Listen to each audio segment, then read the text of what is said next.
Un degré de conscience. Comme chaque semaine, on parle environnement, transition écologique et on cherche aussi des solutions. Avec vous, Emma Aziza, bonjour. Bonjour. Experte en hydrologie, spécialiste de l'adaptation de nos sociétés au bouleversement climatique. Aujourd'hui, on va parler des fonds marins, puisqu'Emmanuel Macron a plaidé à la COP27 pour une interdiction mondiale de leur exploitation. D'abord, Emma, quand on parle de fonds marins, on parle tout simplement de quoi exactement ?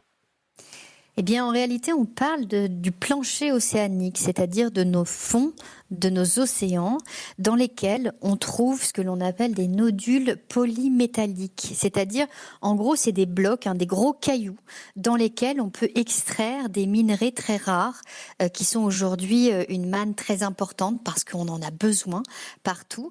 Et donc, en fait, le fait d'aller les chercher très en profondeur, eh bien, c'est quelque chose qui est quand même assez invisible. Et donc, voilà pourquoi on cherche à aller explorer ces fonds marins. Et pourquoi précisément on a tant besoin de ces fonds marins aujourd'hui ? On en a besoin parce que on arrive à la fin d'une ère. On voit très bien qu'on va pas tarder, voire qu'on a atteint le pic du pétrole. On va devoir arrêter les fossiles. Donc on va être obligé de passer à l'électrification de tous nos modes de vie, nos transports. On va avoir besoin d'énergie solaire, d'éoliennes. Et pour ça, on a besoin de ces minerais.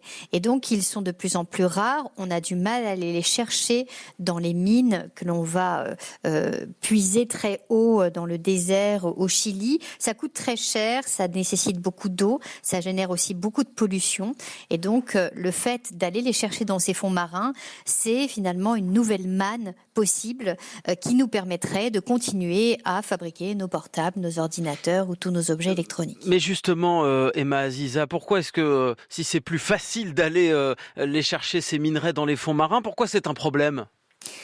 Alors, en effet, ça paraît vraiment simple et une nouvelle solution efficace parce qu'on a besoin de cette transition énergétique. Et donc, aller forer à moins 4000 mètres, ça nous semble finalement ne pas avoir d'incidence sur nous. Le problème, c'est qu'en réalité, ces fonds marins, ils recèlent une vie qui est absolument extraordinaire.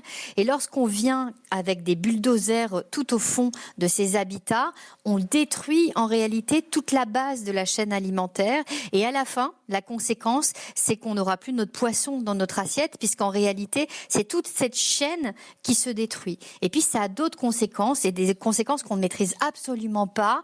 On arrive un peu comme des apprentis sorciers sur ces fonds océaniques, mais en réalité, ce sont d'énormes puits de carbone et de métal. Et donc, si on vient les perturber, on sait que ça permettra de relâcher ces gaz à effet de serre qui sont extrêmement puissants dans une phase où on a déjà une atmosphère qui est complètement saturée. Alors, je le disais, Emmanuel Macron voudrait interdire l'exploitation de ces fonds. Il y a pourtant des projets qui existent. Et oui, il y a déjà plus d'une trentaine de permis d'exploration qui ont été accordés par ce qu'on appelle l'Autorité internationale des fonds marins, qui est un organisme qui est indépendant, mais qui est en fait mis sur pied par la Convention cadre des Nations Unies sur le droit de la mer. Alors, en réalité, c'est déjà là, c'est déjà prêt. C'est juste que la France, elle, fait un pas en arrière, mais par contre, d'autres gouvernements foncent directement vers ce nouvel Eldorado. Et est-ce qu'on sait qui détient les fameux permis d'exploitation ? Alors oui, il y a d'un côté des gouvernements, on a l'Inde, la Pologne, la Corée du Sud ou encore la Russie, mais on a aussi beaucoup d'entreprises privées ou de sociétés d'État, qu'elles soient anglaises, allemandes, japonaises ou chinoises. Ils sont déjà prêts sur les starting blocks à aller explorer ces fonds. Et puis il faut savoir qu'il y a déjà une mainmise qui est faite sur certains océans, que ce soit Atlantique, Indien ou Pacifique. Sur plusieurs centaines de milliers de kilomètres carrés, il y a déjà des explorations qui ont déjà commencé. Bon, je le disais tout à l'heure, Emma, dans un degré de conscience, on cherche aussi des solutions. Est-ce qu'il y en a des solutions vertueuses pour ne pas toucher aux fonds marins ? Oui, il existe des solutions, très clairement. La première, bien sûr, c'est de moins consommer. C'est cette sobriété dont on parle beaucoup, parce que tout ce qu'on ne consomme pas, c'est ce qu'on ne va pas aller extraire. Puis on a tous ces objets superflus dont on n'a absolument pas besoin, qui qui en fait derrière cache le pillage de cette planète. Et puis on a d'autres solutions qu'on doit mettre en place absolument, parce que au lieu d'aller forer dans nos montagnes, dans nos océans ou ailleurs encore, eh bien il suffirait peut-être tout simplement de mettre en place des filières qui permettent de récupérer nos déchets, que ce soit nos téléphones portables, nos ordinateurs et tout ce qui contient ces métaux rares qui en ont eu besoin pour pouvoir les réaliser.